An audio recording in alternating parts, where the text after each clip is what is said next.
ഞാൻ ദേശാഭിമാനിയുടെ എപ്പോഴും ദേശാഭിമാനിയുടെ ഇങ്ങനെ കുറ്റപ്പെടുത്തി ദേശാഭിമാനിയോട് എനിക്ക് ആജന്മ ശത്രുതയൊന്നുമില്ല. അതൊന്നും സഖാക്കൾ അങ്ങനെ പറയണ്ട, അങ്ങനെ വ്യാഖ്യാനിക്കണ്ട. പക്ഷേ ഇവർ ചെയ്യുന്ന തെമ്മാടിത്തമുണ്ടല്ലോ, ഈ പറയുന്ന പത്രം ചെയ്യുന്ന നെറികേട്, ഉളുപ്പില്ലായ്മ, അത് വീണ്ടും ഇന്നും പ്രകടിപ്പിക്കുകയാണ് ഇവര്. കാരണം ഒന്ന് ആകെ വാർത്ത കൊടുത്തത് ഇത്രയേ ഉള്ളൂ. ആകെ വാർത്ത കൊടുത്തത് ഇത്രയേ ഉള്ളൂ എന്ന് പറഞ്ഞാൽ, സാധാരണ ദേശാഭിമാനിയുടെ തലക്കെട്ട് കൊടുക്കുമ്പോൾ തലക്കെട്ട് ദേശാഭിമാനിക്ക് അവിടെ 28 ഹൈന്ദവരെ കൊലപ്പെടുത്തിയതിൽ ദേശാഭിമാനിക്ക് ഒരു പ്രശ്നമില്ല. അതൊക്കെ ദേശാഭിമാനിയുടെ സ്ഥിരം അജണ്ട അതാണല്ലോ. കാരണം ഹൈന്ദവർക്ക് നേരെ എന്ത് ആക്രമണം ഉണ്ടായാലും, ഹൈന്ദവർ കൊല ചെയ്യപ്പെട്ടാലും ദേശാഭിമാനിക്ക് അതൊന്നും വാർത്തയില്ല. ഹൈന്ദവർ എന്ന് പറഞ്ഞാൽ കൊല്ലപ്പെടേണ്ടവരാണ് എന്ന് പറയുന്ന ഒരു തരത്തിലുള്ള ഒരു മുസ്ലിം പ്രീണനത്തിന്റെ അങ്ങേ അർത്ഥമാണത്. എന്ന് പറഞ്ഞാൽ മുസ്ലിങ്ങൾക്ക് വേണ്ടിയാണ് ഞങ്ങൾ ഈ പത്രം നടത്തുന്നത്. ഞങ്ങൾക്ക് മുസ്ലിങ്ങളുടെ ഉന്നമനമൊന്നും അല്ല ലക്ഷ്യം. ഞങ്ങൾക്ക് മുസ്ലിങ്ങളുടെ വോട്ട് വേണം. പിണറായി വിജയന് മൂന്നാം തവണയും മകൾക്ക് വേണ്ടിയിട്ട് കോടികൾ ഉണ്ടാക്കാനും, മകന് വേണ്ടി കോടികൾ ഉണ്ടാക്കാനും, തനിക്ക് വേണ്ടി കോടികൾ ഉണ്ടാക്കാനും ഈ പത്രം ഇങ്ങനെയൊക്കെ വേഷം കെട്ടണം. അതുകൊണ്ട് ഇന്നത്തെ ദേശാഭിമാനിയുടെ തലക്കെട്ട് 28 സഞ്ചാരികളെ വെടിവെച്ചു എന്ന് നിങ്ങൾ വിചാരിക്കുന്നത് എന്താ അത്ഭുതം? ഇത് സാധാരണ രീതിയിലുള്ള ഒരു ഹെഡിങ് അല്ലേ? പക്ഷേ ഏറ്റവും പ്രധാനപ്പെട്ട ഒരു വിഷം ദേശാഭിമാനി വമിപ്പിച്ചിരിക്കുന്നത് ഈ വാർത്തയുടെ അടുത്ത് തന്നെ ഒരു വാർത്തയുണ്ട്. എന്താണെന്നറിയോ? തകർന്നത് കാശ്മീരിൽ സമാധാനം പുനഃസ്ഥാപിച്ചു എന്ന കേന്ദ്രത്തിന്റെ അവകാശവാദം. അതാണ് ഒരു സബ്ഹെഡിങ്. അല്ല, 8ാം പേജിലുള്ള ഒരു വാർത്തയുടെ ഹെഡിങ് 1ാം പേജിൽ കൊടുത്തതാണ്. അതിങ്ങനെയാണ്: തകർന്നത് കശ്മീരിൽ സമാധാനം പുനഃസ്ഥാപിച്ചു എന്ന കേന്ദ്രത്തിന്റെ അവകാശവാദം. ദേശാഭിമാനി ഹാപ്പിയായി, സഖാക്കൾ ഹാപ്പിയായി. കാരണം കശ്മീരിൽ സമാധാനം നഷ്ടപ്പെട്ടു. വെട്ടിപൊട്ടിക്കുകയാണ്, പടക്കം പൊട്ടിക്കുകയാണ് ദേശാഭിമാനിയും സഖാക്കളും. ഇതാണ് കൊടുത്തത്. എന്ന് പറഞ്ഞാൽ അവിടെ ഭീകരർക്കെതിരെ, അവിടുത്തെ തീവ്രവാദികൾക്കെതിരെ, ഇസ്ലാമിക തീവ്രവാദികൾക്കെതിരെ ലഷ്കർ തോയ്ബകൾക്കെതിരെ ഒരക്ഷരം മിണ്ടാൻ ദേശാഭിമാനിക്ക് വയ്യ. ദേശാഭിമാനി ചെയ്യില്ല. അതിന് പകരം എന്താണ്? ഇന്ന് ഫേസ്ബുക്കിൽ എനിക്ക് വളരെ രസകരമായ ഒരു കമന്റ് കിട്ടും. അതായത് ഈ വീട് തുറന്നിട്ട വീട്ടിൽ മോഷണം നടത്തിയാൽ കുറ്റപ്പെടുത്തുക വീട് തുറന്നിട്ടവരെയാണ്. ആ രീതിയിലാണ് ദേശാഭിമാനി പറയുന്നത്. എന്ന് പറഞ്ഞാൽ ഈ തുറന്നിട്ട വീട്ടിൽ മോഷണം നടത്തിയ മോഷ്ടാക്കളെ കുറിച്ച് മിണ്ടില്ല. പകരം ആ വീട് തുറന്നിട്ടത് കൊണ്ടാണ് മോഷണം നടത്തിയത് എന്ന് പറയുന്ന ഒരു നറേറ്റീവ് ഉണ്ടല്ലോ. ആ രീതിയിലുള്ള വൃത്തികെട്ട നിരീക്ഷണം. അതായത് ഗോവിന്ദ മാസ്റ്റർ പ്രസ്താവന അത് ഇന്ന് ഗോവിന്ദ മാസ്റ്റർ പ്രസ്താവന വന്നു. അതെന്താണെന്നറിയോ? അതായത് ഇവിടുത്തെ ഇന്റലിജൻസിന്റെ പരാജയം, നരേന്ദ്രമോദിയുടെ പരാജയം, അമിത്ഷായുടെ പരാജയം, സംഘപരിവാറിന്റെ പരാജയം, ബിജെപിയുടെ പരാജയം, കേന്ദ്ര സർക്കാരിന്റെ പരാജയം, എല്ലാവരുടെയും പരാജയമാണ്. ഈ പറയുന്ന 28 പേരെ കൂട്ടക്കൊല ചെയ്ത ഈ ലഷ്കർ ഇ തോയ്ബയെ കുറിച്ചിട്ടോ, അല്ലെങ്കിൽ ഈ പറയുന്ന RTFനെ കുറിച്ചോ, അല്ലെങ്കിൽ ഇത്തരത്തിലുള്ള ഭീകര സംഘടനകളെ കുറിച്ചോ ഒരക്ഷരം ഗോവിന്ദ മാഷ് മിണ്ടില്ല. ഗോവിന്ദ മാഷ് അവരുടെ കൂടെയാണ്. ലക്ഷ്യം ഒന്ന് മാത്രം: BJP അട്ടിമറിക്കണം, നരേന്ദ്രമോദി അട്ടിമറിക്കണം. ആരെയാണ്? US പ്രസിഡന്റിനെ അട്ടിമറിക്കണം, ഇസ്രായേലിലെ പ്രധാനമന്ത്രിയെ അട്ടിമറിക്കണം, ഇന്ത്യൻ പ്രധാനമന്ത്രിയെ അട്ടിമറിക്കണം. അങ്ങനെ ഇവിടുത്തെ ഒരു എന്താ പറയുക, ഇസ്ലാമിക രാഷ്ട്രങ്ങളുടെ ഭരണം വന്നാൽ ഗോവിന്ദ മാഷ് ഹാപ്പിയായി. ഇസ്ലാമിക രാഷ്ട്രങ്ങളുടെ ഭരണം വന്നു കഴിഞ്ഞാൽ ഗോവിന്ദ മാഷ് ഹാപ്പിയായി. അതാണ് ഇന്നത്തെ ഗോവിന്ദ മാഷിന്റെ പ്രസ്താവന. അത് നാളത്തെ പത്രത്തിലായിരിക്കും വരിക. ഗോവിന്ദ മാഷ് പറയുന്നു, അതായത് ഈ ഒരു വലിയ നെടുനീളം പ്രസ്താവനയാണ് നമ്മുടെ ഗോവിന്ദ മാഷിന്റെ. ആ ഗോവിന്ദ മാഷിന്റെ പ്രസ്താവന ഞാൻ വേണമെങ്കിൽ കാണിക്കാം. വാട്സപ്പിൽ ഗോവിന്ദ മാഷിന്റെ പ്രസ്താവന വന്നത്: ജമ്മു കാശ്മീരിന്റെ പ്രത്യേക പദവി എടുത്തു കളഞ്ഞതോടെ സമാധാനം പുനഃസ്ഥാപിക്കപ്പെട്ടു എന്നും പ്രദേശം ശാന്തമായി എന്നുമുള്ള കേന്ദ്ര ആഭ്യന്തരമന്ത്രി അടക്കമുള്ളവരുടെ അവകാശവാദമാണ് ഭീകര ആക്രമണത്തോടെ തകർന്നു വീണിരിക്കുന്നത്. എന്തൊരു ആശ്വാസം ഗോവിന്ദ മാഷിക്ക്. ഇനിയിപ്പോ എല്ലാം പോയി പ്രസംഗിക്കാലോ. കാശ്മീരിൽ കൂട്ടക്കൊലയല്ലേ? അവിടെ ആർക്കെങ്കിലും പോകാൻ പറ്റുമോ? കാശ്മീരിൽ ഇങ്ങനെ ഭീകരവാദികൾ ഇങ്ങനെ കൊല്ലിയല്ലേ? നരേന്ദ്രമോദി പരാജയപ്പെട്ടു, അമിത്ഷാ പരാജയപ്പെട്ടു, BJP പരാജയപ്പെട്ടു. ഈ സെക്ഷൻ 370 ഒഴിവാക്കിയതോടുകൂടി ആകെ പോയി തുടങ്ങിയ കാര്യങ്ങള് ഈ ഗോവിന്ദ മാഷ് ഇങ്ങനെ പറഞ്ഞുകൊണ്ടിരിക്കാം. എന്നിട്ട് പറയാണ്: ആഭ്യന്തരമന്ത്രിയുടെ നേതൃത്വത്തിൽ ശ്രീനഗറിൽ ഉന്നതതല യോഗം ചേർന്ന ദിവസങ്ങൾക്കുള്ളിലാണ് ആക്രമണം ഉണ്ടായത്. അത് സംഭവത്തിന്റെ ഗൗരവം വർദ്ധിപ്പിക്കുകയാണ്. രാജ്യത്തിന്റെ സുരക്ഷ ഉറപ്പാക്കുന്നതിൽ കേന്ദ്ര സർക്കാരിന്റെയും രഹസ്യാന്വേഷണ വിഭാഗങ്ങളുടെയും പരാജയം കൂടിയാണ് വിനോദസഞ്ചാരികളായ 28 പേരുടെ കൊലപാതകത്തിലേക്ക് നയിച്ച ആക്രമണം വിരൽ ചൂണ്ടുന്നത് പോലെ. അതായത് ഗോവിന്ദ മാഷിന്റെ പ്രസ്താവനയിൽ ഒരു വരി പോലും അവിടെ ഭീകര ആക്രമണം നടത്തിയ ഭീകരരെ അപലപിക്കുന്നില്ല.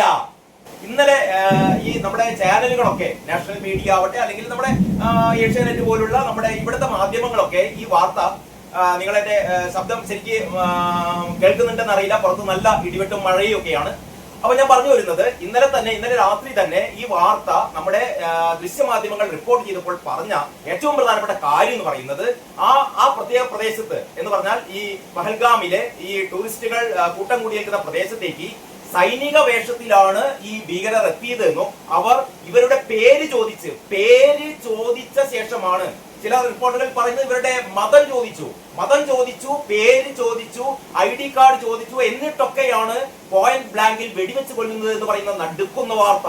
എന്ന് പറഞ്ഞാൽ ഈ കൊല്ലപ്പെട്ടവർ മുഴുവനും ഹൈന്ദവരാണ് എന്ന് പറഞ്ഞാൽ മുസ്ലിങ്ങളെ ഒഴിവാക്കിക്കൊണ്ട് അവിടെ ഒരു ഹിന്ദു വേട്ട, ഒരു ഹിന്ദു വംശീയ ഹത്യയാണ് ഈ പറയുന്ന സ്ഥലത്ത് ഇന്നലെ അരങ്ങേറിയത്. ഈ വാർത്ത പക്ഷേ നമ്മുടെ മാധ്യമങ്ങളൊക്കെ, കാരണം നമ്മൾ വളരെ ഇത്തരം സംഭവങ്ങളൊക്കെ ഉണ്ടാകുമ്പോൾ നമ്മുടെ ഒരു മതേതര ഒരു കപട മതേതരത്വം ഉണ്ടല്ലോ. എന്ന് പറഞ്ഞാൽ ഈ തീവ്രവാദം അല്ലെങ്കിൽ തീവ്രവാദം, ഭീകരത എന്നൊക്കെ പറഞ്ഞാൽ അതിന്റെ പിന്നിൽ മതം തിരയരുത്, ഒരു ഭീകരതയുടെയും പിന്നിൽ മതം തിരയരുത് എന്നൊക്കെയാണ് നമ്മൾ പറയുന്നത്. പക്ഷെ മതം തിരഞ്ഞേ പറ്റൂ. കാരണം എന്ന് പറഞ്ഞാൽ നടുക്കുന്ന ഈ ക്രൂരമായ ഈ വേട്ട, ഈ ഹൈന്ദവ വേട്ട, ഇതിന് പിന്നിൽ ഇത് ഒരു മുസ്ലിങ്ങളെ കുറ്റപ്പെടുത്തുകയല്ല, ഇസ്ലാമിനെ കുറ്റപ്പെടുത്തുകയല്ല, ഇസ്ലാം ഭീകരതയാണ്, അല്ലെങ്കിൽ ഇസ്ലാം ഭീകരരെയാണ്. ഇതിന് പിന്നിൽ പാകിസ്ഥാനാണെന്ന് പറയുന്നു. ഈ എന്ത് പാകിസ്ഥാനാണെങ്കിലും പാകിസ്ഥാനേക്കാൾ കൂടുതൽ ഇന്ത്യയിൽ തന്നെയുള്ള നമ്മുടെ രാജ്യവിരുദ്ധ ശക്തികൾ, നമുക്കറിയാലോ, വിദേശത്ത് പോയിട്ട് ഇന്ത്യക്കെതിരെ സംസാരിക്കുന്ന, വിദേശത്ത് പോയിട്ട് ഇന്ത്യയെ കുറ്റപ്പെടുത്തുന്ന രാഷ്ട്രീയ നേതാക്കളുള്ള നാടാണ് ഭാരതം.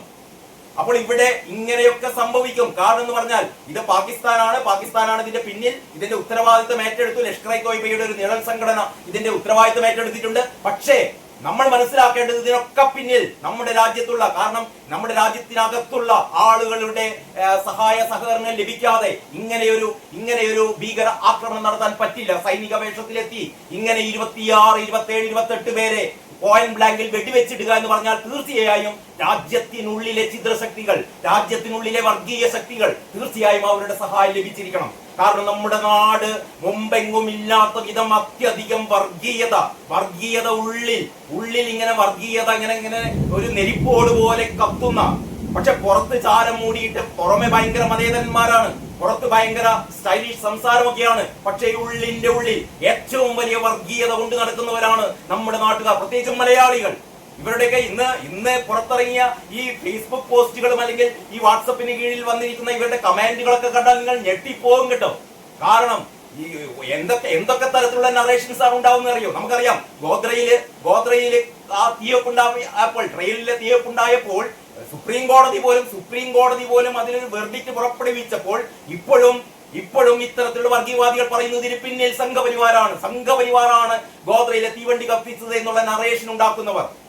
പുൽവാമയിൽ 40ഓളം നമ്മുടെ സൈനികരെ ഭീകരവാദികൾ ചുട്ടരിച്ചപ്പോൾ അതിനു പിന്നിലും നരേന്ദ്രമോദിയാണ് എന്ന് പറയുന്നവർ. ഇപ്പോൾ ഇതാ നരേന്ദ്രമോദി സൗദി സന്ദർശനം നടത്തിയപ്പോൾ ഇവിടുത്തെ ഒരുപാട് ആൾക്കാരുടെ കുരുപൊട്ടിയിട്ടുണ്ട്. നരേന്ദ്രമോദിയുടെ സൗദി സന്ദർശനത്തിന്റെ ഇടക്കാണ് ഇങ്ങനെ ഒരു സംഭവം ഉണ്ടായത് കേട്ടോ. അങ്ങനെയുണ്ട ആ സംഭവത്തിൽ ഇതിന് പിന്നിൽ സംഘപരിവാറാണ്. ഇങ്ങനെയും ഉണ്ടാവും ഒരുപാട് ഇത്തരത്തിലുള്ള വ്യാഖ്യാനങ്ങൾ. ഇത് ഭീകരർ ചെയ്തു എന്നാൽ ഇതിന് പിന്നിൽ പാകിസ്ഥാനല്ല, ഇതിന് പിന്നിൽ ISI അല്ല, ഇതിന് പിന്നിൽ ലഷ്കർ-ഇ-തോയ്ബ അല്ല, ഇതിന് പിന്നിൽ സംഘപരിവാറാണ്, ഇതിനുള്ള ഹൈന്ദവർ തന്നെയാണ് എന്ന രീതിയിലുള്ള നറേഷൻസ് ഇവിടെ കൊടുത്തുകൊണ്ടിരിക്കുന്നു. എന്ന് പറഞ്ഞാൽ ആ രീതിയിലുള്ള വിഭാഗീയതമായ വർഗീയ കുത്തിത്തിരിപ്പുകൾ ഒരു ഭാഗത്ത് നടന്നുകൊണ്ടിരിക്കുന്നു. ഇതിനൊക്കെ ചില മാധ്യമങ്ങൾ പേരെടുത്ത് ഞാൻ പറയുന്നില്ല, നിങ്ങൾക്ക് മനസ്സിലാവും. കേരളത്തിൽ തന്നെയുള്ള ചില മാധ്യമങ്ങളൊക്കെ പർപ്പസ്ഫുള്ളി ഇത്തരത്തിൽ വർഗീയ വിഷമിപ്പിക്കുന്ന മാധ്യമങ്ങളാണ്. അപ്പോൾ ഞാൻ പറഞ്ഞുകൊണ്ട് വരുന്നത്, മതം ചോദിച്ചുകൊണ്ട് നിങ്ങൾ ഹൈന്ദവനാണെങ്കിൽ ഇന്നാ പിടിച്ചോ വെടിയുണ്ടായെന്ന് പറഞ്ഞ് ഇവന്റെ നെറുകയിലേക്ക് വെടിയുതിർക്കുന്ന തരത്തിലുള്ള കാപാലികത്വമാണ് ഇന്നലെ ഈ പറയുന്ന കാശ്മീർ താഴ്വരയിൽ സംഭവിച്ചത്. അപ്പോൾ പെഹൽഗാമിലുണ്ടായ ഈ നരവേട്ട നമ്മുടെ പത്രങ്ങൾ റിപ്പോർട്ട് ചെയ്യുമ്പോൾ വളരെ മിതത്വത്തോടെ ഇങ്ങനെയൊന്നും സംഭവിച്ചിട്ടില്ല, ഒരു കൂട്ടം ഭീകരർ വന്നു അങ്ങോട്ടേ തുരുതിര വെടിയേച്ചു എന്ന രീതിയിലാണ് മലയാള മനോരമ ഈ വാർത്തയെ അവതരിപ്പിക്കുന്നത്. ഇനി നമുക്ക് അടുത്തൊരു പത്രം നോക്കാം. നമുക്ക് കേരള കൗമുദി ഈ വാർത്ത എങ്ങനെയാണ് കൊടുത്തത് നോക്കാം. കാശ്മീർ കുരുതിക്കളം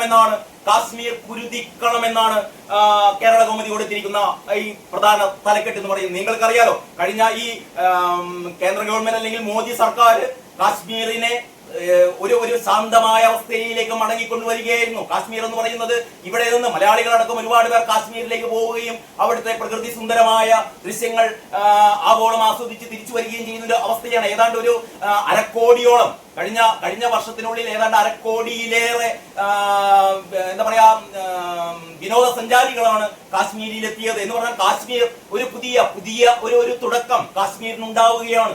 അപ്പോഴാണ് ഈ നടുക്കുന്ന ഈ ഒരു കൂട്ടക്കൊല. കാരണം ഇത് പുൽവാമയിലൊക്കെ നമുക്കറിയാം സൈനികരെയാണ് ആക്രമിച്ചത്. പക്ഷെ ഇത് നിരപരാധികളായ ഒന്നുമറിയാത്ത വിനോദസഞ്ചാരികളെ ജീവിതത്തിന്റെ ഈ കഷ്ടപ്പാടുകൾക്കിടയിൽ അല്ലെങ്കിൽ ജീവിതത്തിന്റെ തിരക്കുകൾക്കിടയിൽ ഒരല്പം പച്ചപ്പ് തേടി ഒരല്പം ശീതളിമ തേടി ഈ കാശ്മീരിലെത്തുന്ന വിനോദസഞ്ചാരികളുടെ നേരെയാണ്, നെഞ്ചിലേക്കാണ് ഈ പറയുന്ന ഭീകരന്മാർ നിറയൊഴിച്ചത്.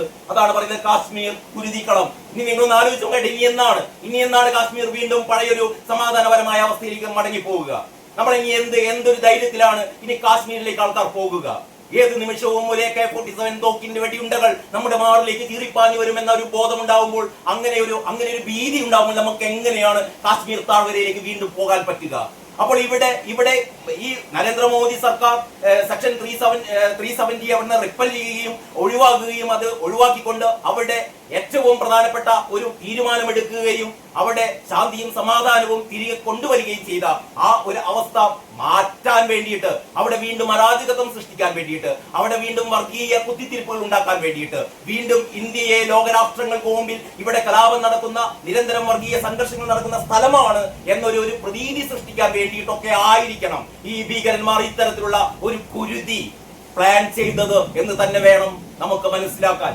ഏതായാലും കേരള കൗമുദി കുറെ കൂടി മാന്യമായിട്ട് ഈ വാർത്തയെ സമീപിച്ചിരിക്കുന്നു. കേരള കൗമുദി പറയുന്നു, വിനോദസഞ്ചാരികളെ കൂട്ടക്കൊല ചെയ്തു. കേരള കൗമുദിയുടെ ഹൈലൈറ്റ്സ് ആണ് 26 വിനോദസഞ്ചാരികളെ കൂട്ടക്കൊല ചെയ്തു. അതിനുശേഷം പറയുന്നു, 4 ഭീകരർ സൈനിക വേഷത്തിൽ കാടിറങ്ങി വന്നു, പേര് ചോദിച്ച് മാറ്റി നിർത്തി വെടിവെച്ചു. കേരള കൗമുദി പറയുന്നു, പേര് ചോദിച്ച് മാറ്റി നിർത്തി വെടിവെച്ചു കൊന്നു. പേര് ചോദിച്ചിട്ട് മുസ്ലിം അല്ല എന്ന് ഉറപ്പുവരുത്തിയിട്ടാണ് ഇവരെ വെടിവെച്ചു കൊന്നത് എന്ന് പറയാൻ കേരള കൗമുദി ധീരത കാണിച്ചു. നല്ലത് തന്നെ. ഞാൻ പക്ഷേ ഈ സ്റ്റോറി വായിച്ചു നോക്കിയപ്പോൾ സ്റ്റോറിയിലൊന്നും അതൊന്നുമില്ല. ഒരുപക്ഷെ ആ സ്റ്റോറി എഡിറ്റ് ചെയ്ത എഡിറ്റർക്ക് ഒരുപക്ഷെ എന്താ പറയാ അയാളുടെ മതേതരത്വം ഇങ്ങനെ പൂത്തുലഞ്ഞിട്ടുണ്ടാവും. അപ്പൊ ഇതൊന്നും വേണ്ട, ഇതൊന്നും ആളറിയണ്ട. പക്ഷെ ഇതൊക്കെ ഇന്നലെ തന്നെ ചാനലുകളൊക്കെ, എല്ലാ ചാനലുകളും, ഇംഗ്ലീഷ് ചാനലുകളും മലയാളം ചാനലുകളും ഹിന്ദി ചാനലുകളൊക്കെ ഇത് വളരെ കൃത്യമായിട്ട് പറഞ്ഞു. വെറുതെ ഉണ്ടാക്കി പറഞ്ഞതല്ല. ഇതിനിരയായവർ നേരിട്ട് കണ്ടവർ നേരിട്ട് അനുഭവിച്ചവർ പറഞ്ഞതാണ്. ഇത് ഞങ്ങളോട് ചോദിച്ചു, അല്ലെങ്കിൽ ഈ പറയുന്ന ആൾക്കാരോട് ചോദിച്ചു, നിങ്ങളുടെ പേര് ചോദിച്ചു, മതം ചോദിച്ചു, എന്നിട്ടാണ് വെടിവെച്ച് കൊന്നത് എന്ന് കൂടെയുള്ളവർ ഈ മാധ്യമങ്ങളോട് പറഞ്ഞതായ വാർത്തകളാണ് ഇന്നലെ നമ്മൾ കേട്ടത്. അപ്പോൾ ഏതായാലും ഈ പേര് ചോദിച്ച് മാറ്റി നിർത്തി വെടിവെച്ചു എന്നാണ് കേരള കൗമുദി പറയുന്നത്. ഞാൻ നേരത്തെ നിങ്ങൾക്ക് ഇന്നലെ മലയാള മനോരമയാണ് കാണിച്ചത്. അങ്ങനെ മലയാള മനോരമയിലെ 1-ാം പേജിന്റെ ഒരു പകുതി പേജ് ഈ കാര്യം പറഞ്ഞിട്ട് ബാക്കി മലയാള മനോരമയുടെ ചോരക്കളി നേർക്കാഴ്ച ഉള്ളിലെ പേജില് വളരെ വളരെ വളരെ വിശദമായിട്ട് തന്നെ ഈ പാക് 11-ാം പേജിൽ, മലയാള മനോരമയുടെ 11-ാം പേജിൽ ഏതാണ്ട് മുഴുവനായിട്ട് തന്നെ പാക് ചോരക്കളി, കാശ്മീരിലെ ശാന്തി കെടുത്തുക ലക്ഷ്യം, രാജ്യത്തെ ഞെട്ടിപ്പിച്ച ആക്രമണം ഇവിടെ വരെ, സഞ്ചാരികൾക്ക് നേരെ മുൻപും ആക്രമണം. കാശ്മീരിൽ കേരളത്തിലെ ജനപ്രതിനിധികൾ ഉണ്ടായിരുന്നു. അവിടെ ഒരു ചർച്ചയ്ക്ക് വേണ്ടിയിട്ട് കേരളത്തിലെ മുകേഷ് ഉൾപ്പെടെയുള്ള MLA-മാർ അവിടെ പോയിരുന്നു. ടൂറിസത്തിനും തിരിച്ചടി, രാമചന്ദ്രൻ വെടിയേറ്റ് വീണത് മകളുടെ കൺമുന്നിൽ തുടങ്ങി നിരവധി വാർത്തകളാണ് മലയാള മനോരമയുടെ ഉൾപേജിലുള്ളത്. ഞാനിത് കാണിക്കാൻ കാരണം ഒരു പ്രത്യേക ഉദ്ദേശത്തോടു കൂടിയാണ്. നിങ്ങൾ ഒരല്പം വെയിറ്റ് ചെയ്യുക. അങ്ങനെ മലയാള മനോരമ ഏതാണ്ട് ഒരു 1.5 പേജിലേറെ ഇത്തരം ഈ സംഭവങ്ങൾ വളരെ വിശദമായി റിപ്പോർട്ട് ചെയ്തു. ഇനി കേരള കൗമുദി, ഞാനിപ്പോ കാണിച്ച കേരള കൗമുദിയുടെ അര പേജിൽ കൂടുതൽ ഏറ്റവും നമ്മുടെ ഉള്ളുലയ്ക്കുന്ന രീതിയിൽ തന്നെയാണ് ഈ വാർത്ത കേരള കൗമുദി റിപ്പോർട്ട് ചെയ്തത്. അതിനുശേഷം കേരള കൗമുദിയുടെ ഉൾപേജിൽ നടുങ്ങി രാജ്യം, അങ്ങനെയാണ് ഉള്ളിലെ ഒരു ഫുൾ പേജ് തന്നെ കൊടുത്തത്. നടുങ്ങി രാജ്യം തിരിച്ചടിക്കും. പുൽവാമയിലെ ആക്രമണം ഓർമ്മിക്കുന്നു. പുൽവാമയിൽ എങ്ങനെയായിരുന്നു ആക്രമണം ഉണ്ടായത്, എങ്ങനെയാണ് തീവ്രവാദി ക്യാമ്പുകൾക്ക് നേരെ ഇന്ത്യൻ പട്ടാളം തിരിച്ചടിച്ചത് തുടങ്ങിയ കാര്യങ്ങൾ അനുസ്മരിക്കുകയാണ് കേരള കൗമുദി. പിന്നീട് പറയുന്നു, ഭീകരരുടെ വെല്ലുവിളി ഞങ്ങൾ എന്താണ് ചെയ്തതെന്ന് പോയി മോദിജിയോട് പറയൂ. ഭീകരന്മാർ പറയുന്നു. അതായത് ഈ കൊല്ലപ്പെട്ട മഞ്ജുനാഥിന്റെ ഭാര്യ പറയുന്നുണ്ട് ഭീകരരോട്, ഇദ്ദേഹത്തെ കൊന്നു കഴിഞ്ഞ് എന്നെയും കൂടി നിങ്ങൾ വെടിവെച്ച് കൊള്ളൂ എന്ന് പറഞ്ഞപ്പോൾ പോയി മോദിയോട് പറയൂ എന്നാണ് അത്രേ ഭീകരർ പറഞ്ഞത്. എന്ന് പറഞ്ഞാൽ വളരെ വ്യക്തമാണ് മോദിജിയോടുള്ള, ഇവിടുത്തെ ഇന്ത്യൻ ഭരണകൂടത്തോടുള്ള അല്ലെങ്കിൽ BJP-യോടുള്ള, സംഘപരിവാറിനോടുള്ള ഏറ്റവും വലിയ വിരോധം അത് തീർക്കാൻ വേണ്ടിയിട്ട്, അല്ലെങ്കിൽ ഈ രാജ്യത്തിന്റെ ഇന്നത്തെ ഈ പുരോഗതിയും ലോകരാഷ്ട്രങ്ങൾക്ക് മുമ്പിൽ മോദിയുടെ ഒരു പ്രഭാവത്തിന് മങ്ങലേൽപ്പിക്കാൻ വേണ്ടിയിട്ട്, അല്ലെങ്കിൽ ലോകരാഷ്ട്രങ്ങൾക്ക് മുമ്പിൽ ഇന്ത്യയുടെ ഒരു മേധാവിത്വം നശിപ്പിക്കാൻ വേണ്ടിയിട്ട്, ഇവിടെ വർഗീയ കലാപങ്ങളുടെ നാടാണ് എന്ന് വീണ്ടും ഒരു പ്രതീതി സൃഷ്ടിക്കാൻ വേണ്ടിയിട്ട് ഇസ്ലാമിക ഭീകരർ നടത്തുന്ന ഒരു സംഭവമാണ് എന്നുള്ളത് വളരെ വ്യക്തമാണ് ഈ നടപടിയിൽ നിന്ന്. ഞങ്ങൾ എന്താണ് ചെയ്തതെന്ന് പോയി മോദിജിയോട് പറയൂ, ഭീകരരുടെ വെല്ലുവിളി. ഈ കാര്യങ്ങളൊക്കെ വളരെ കൃത്യമായിട്ട് തന്നെ കേരള കൗമുദി റിപ്പോർട്ട് ചെയ്തിരിക്കുന്നു. നമുക്കധികം മാതൃഭൂമി നോക്കാം. മാതൃഭൂമിയുടെ പേജ് ഇങ്ങനെയാണ്: കുരുതി കശ്മീരിൽ ഭീകരാക്രമണം, 26 മരണം, മരിച്ചവരിൽ മലയാളിയും, കൊല്ലപ്പെട്ടത് വിദേശികൾ ഉൾപ്പെടെയുള്ള വിനോദസഞ്ചാരികൾ, ഉത്തരവാദിത്തം ഏറ്റെടുത്ത് ദ റെസിസ്റ്റൻസ് ഫ്രണ്ട്. അതായത് ലഷ്കർ ഇ തോയ്ബയുടെ നിഴൽ സംഘടനയായ ദ റെസിസ്റ്റൻസ് ഫ്രണ്ട്.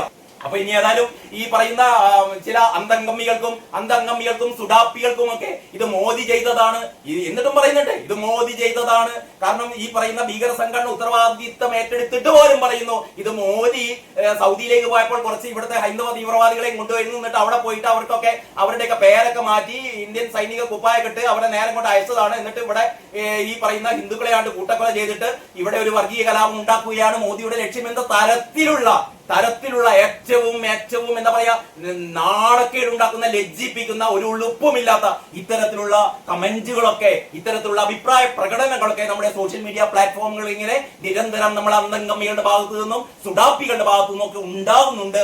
അതിനിടയിലാണ് മാതൃഭൂമി നേരത്തെ പറഞ്ഞ പോലെ കേരള കൗമുദി പറഞ്ഞിരിക്കുന്നു, പേര് ചോദിച്ചിട്ടാണ് വെടിവെച്ച് കൊന്നത് എന്ന് പറയുമ്പോൾ മാതൃഭൂമി പറയുന്നത് ഇതില് നമ്മുടെ കൊല്ലപ്പെട്ട മഞ്ജുനാഥിന്റെ ഭാര്യ പറയുന്ന ഒരു വാർത്ത കൊടുത്തിട്ടുണ്ട് കേട്ടോ. അതിങ്ങനെയാണ്: അക്രമികൾ ഒരു വിഭാഗക്കാരെ ലക്ഷ്യമിടുന്നതായി തോന്നി. അങ്ങനെയാണ് മാതൃഭൂമി പറയുന്നത്. മഞ്ജുനാഥിന്റെ ഭാര്യ പറയുന്നു അക്രമികൾ ഒരു വിഭാഗക്കാരെ ലക്ഷ്യമിടുന്നതായി തോന്നി. വളരെ എന്താ പറയാ, വളരെ മൃദുവായിട്ട് മതം ചോദിച്ച് പേര് ചോദിച്ച് എന്നൊക്കെ പറയുന്നതിന് പകരം ഈ സ്ത്രീ പറയുകയാണ് എന്താണ്, അക്രമികൾ ഒരു വിഭാഗക്കാരെ ലക്ഷ്യമിടുന്നതായി തോന്നി.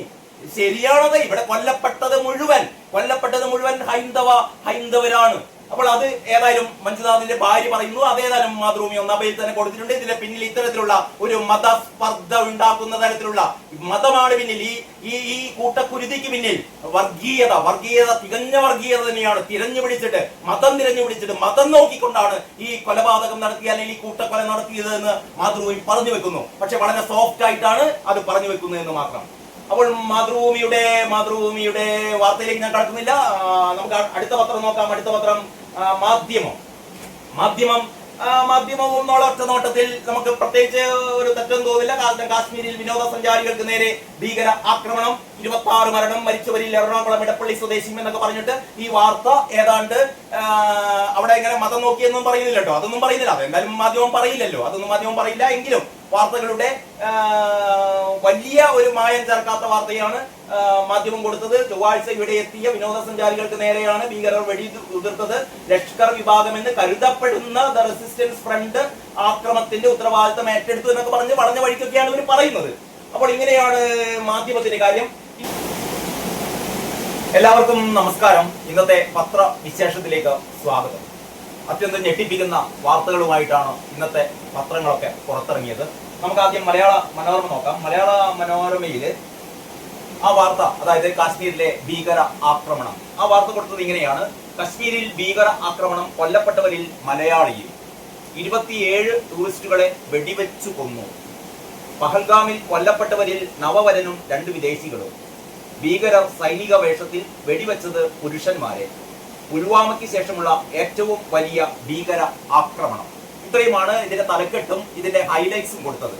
ഇനി ഇതിന്റെ വാർത്ത ജസ്റ്റ് തുടങ്ങുന്നത് ഇങ്ങനെയാണ്: ജമ്മു കാശ്മീരിലെ പഹൽഗാമിൽ വിനോദസഞ്ചാരികൾക്ക് നേരെ ഭീകരർ നടത്തിയ വെടിവെപ്പിൽ മലയാളി ഉൾപ്പെടെ 27 പേർ കൊല്ലപ്പെട്ടു. കൊച്ചി എടപ്പള്ളി മങ്ങാട് റോഡിൽ എൻ രാമചന്ദ്രനാണ് കൊല്ലപ്പെട്ട മലയാളി. കർണാടക, തമിഴ്നാട്, മഹാരാഷ്ട്ര, ഒഡീഷ തുടങ്ങിയ വിവിധ സംസ്ഥാനങ്ങളിൽ നിന്നുള്ളവരും UAE നേപ്പാൾ സ്വദേശികളും കൊല്ലപ്പെട്ടു. 20 പേർക്ക് പരിക്കേറ്റു. കൊച്ചിൻ നാവികസേന ഉദ്യോഗസ്ഥനായ ഹരിയാന സ്വദേശി വിനയ് നർവാളും തെലങ്കാന സ്വദേശിയായ ഇന്റലിജൻസ് ബ്യൂറോ ഓഫീസർ മനീഷ് രഞ്ജനും കൊല്ലപ്പെട്ടവരുടെ കൂട്ടത്തിലുണ്ട്. ഈ മാസം 16 വിവാഹിതനായ വിനയ് നർവാളിന്റെ മധുവിധ യാത്രയായിരുന്നു. അങ്ങനെയാണ് ഈ വാർത്ത പോകുന്നത്. മോദി തിരികെ എത്തുന്നു, അമിത്ഷാ ശ്രീനഗറിൽ തുടങ്ങിയ വാർത്തകൾ, വിശദമായ വാർത്തകളാണ് ഏതാണ്ട് ഒരു പേജിന്റെ ഒരു പകുതിയോളം വലിപ്പത്തിൽ കൊടുത്തത്.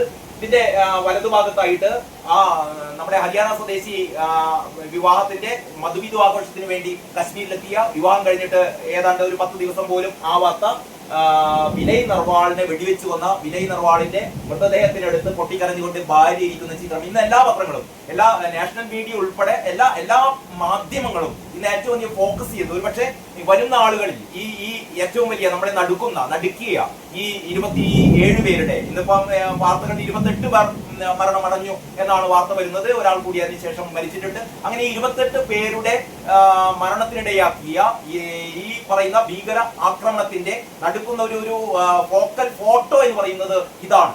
ഈ ഒരു ഫോട്ടോയിലെല്ലാം ഉണ്ട്. കാരണം മരിച്ചു കിടക്കുന്ന ആ നവവരന്റെ അടുത്ത് ഹൃദയം പൊട്ടി വിലപിക്കുന്ന ഭാര്യയുടെ ഹിമാൻഷി എന്നു പേരായ അവരുടെ ചിത്രമാണ് മലയാള മനോരമ കൊടുത്തിട്ടുള്ളത്. അതിന്റെ ക്യാപ്ഷൻ ഇങ്ങനെയാണ് കൊടുത്തത്: പഹൽഗാമിൽ ഭീകര ആക്രമണത്തിൽ കൊല്ലപ്പെട്ട വിനയ് നർവാളിന്റെ മൃതദേഹത്തിന് സമീപം ഭാര്യ ഹിമാൻഷി. കൊച്ചിയിൽ നാവികസേന ഉദ്യോഗസ്ഥനായ വിനയ് ഹണിമൂൺ ട്രിപ്പിനായാണ് ഇവിടെ എത്തിയത്. ഏപ്രിൽ 16 വിവാഹം. ഏപ്രിൽ 16 വിവാഹം എന്ന് പറഞ്ഞാൽ ഒരാഴ്ച തികയും മുമ്പ് തന്നെ ഭീകരരുടെ ഈ ആക്രമണത്തിന് ഈ യുവാവ് ഇരയായതിന്റെ നമ്മുടെ ഉള്ളുലയ്ക്കുന്ന ഒരു പടമാണ് കൊടുത്തത്. ഇവിടെ ഏറ്റവും പ്രധാനപ്പെട്ട ഒരു കാര്യം എന്ന് പറയുന്നത്